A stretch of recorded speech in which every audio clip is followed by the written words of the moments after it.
We are now up to number 7 of these little productions we're doing on local history. This one happens to be on Ludwick, and we're looking at things this time to the west of Ludwick, looking at the main line west. This used to be an old curtain stretcher factory up here on the hill, and what we see out here in the distance is still there. It's called Daniels and Miller. They're a salvage operation, and you might say that they're in the business of recycling. They deal with metal,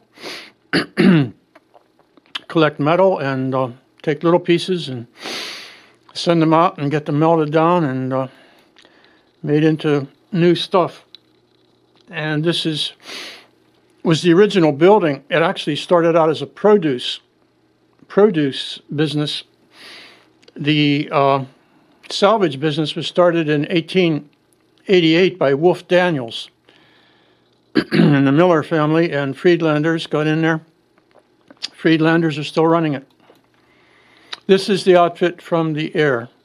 This is the original building that was originally Westmoreland Produce, and you can see it's become quite an extensive operation right beside the main line.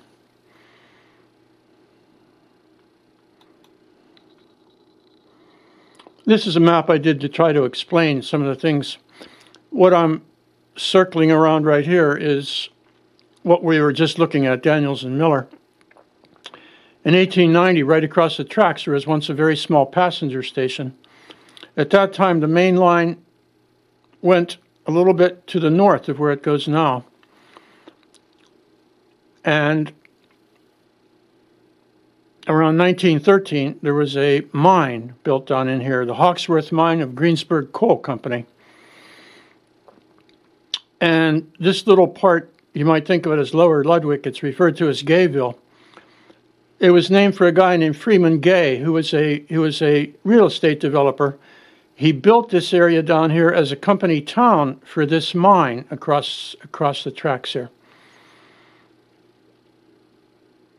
And this was the area up in here that was once the freight yard that we looked at, and up here is Seton Hill College. Now this is a Google view. This is Seton Hill. Down over the hill, I have a red line around this area that once was Greensburg Coal's Hawksworth Mine. This was Daniels and Miller for reference.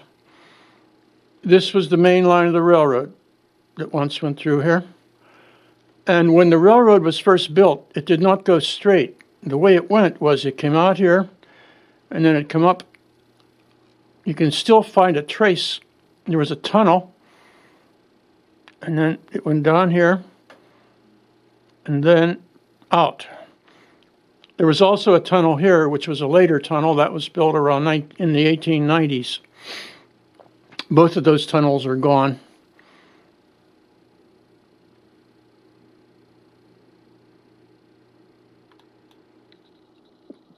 This is a photograph of the mine that used to be down in beside the tracks, called Hawksworth or Greensburg Coal Mine. You can still go out there and find rubble, some of the remains of some of those structures out there. This is a really bad shot, but it recalls some of the buildings associated with that mine. There's now a junkyard at that part. This is that building we were looking at from up on the hill. That's Seton Hill in the background. This is mapping from 1915 showing the Hawksworth Mine when it was in operation. The siding, by then it was a siding, but this was originally the main line of the railroad. This was the head frame. This is where the tower took the elevators down into the shaft. The shaft was built by Frank Stark, part of Stark Construction. Now we're looking from out on the hill, out past what was Hawksworth Mine.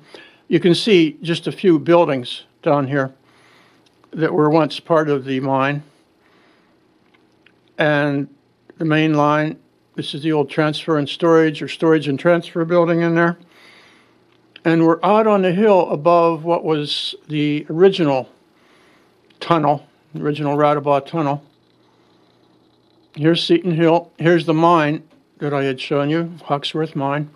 This is up on the hill where I photographed it from, looking backwards. And what you can see here in this topo map is the original alignment of the main line. When the main line was first built, it came out here, and they dug through this narrow place and then brought it back out. What they were trying to do was avoid a big hill. This was called Barclay's Summit right here.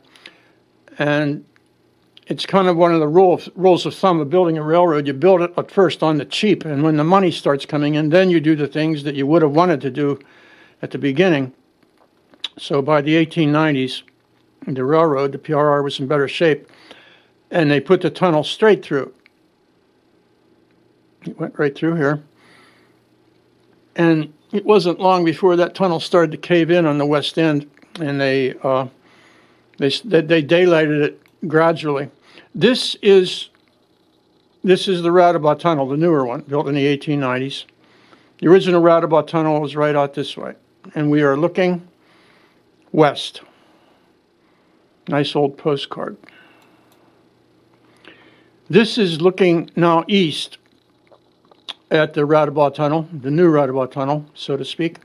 This is when they started to daylight the thing. They started to tear the tunnel out. They didn't do it all at once. They tore the west part of the tunnel out at first, starting about 1919 or so.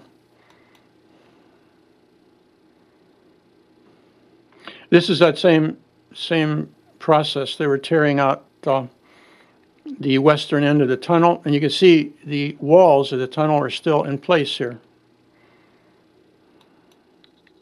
This is out at Radabaugh. This is a place that still carries Greengate Road underneath the tracks. And they're hauling a boiler and firebox for a stationary steam engine. Stationary is a relative term. This is the kind that would not have gone on tracks. They would usually have it sitting in one place to provide motive power for some operation.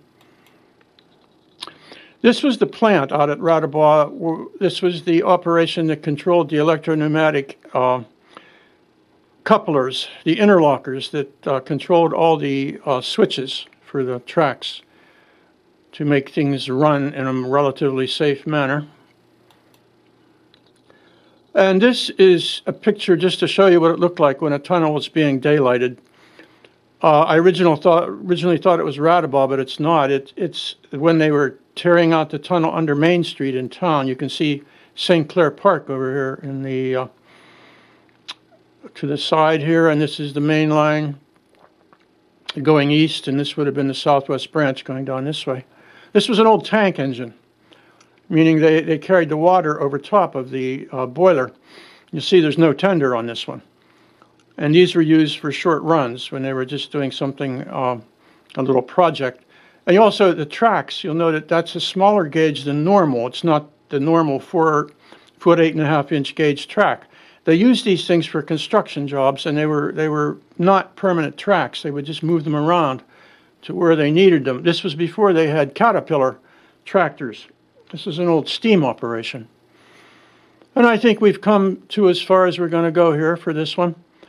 And this may finish the series on Ludwick. And we're only about 9 minutes, and that's good. And I'll say so long until next time.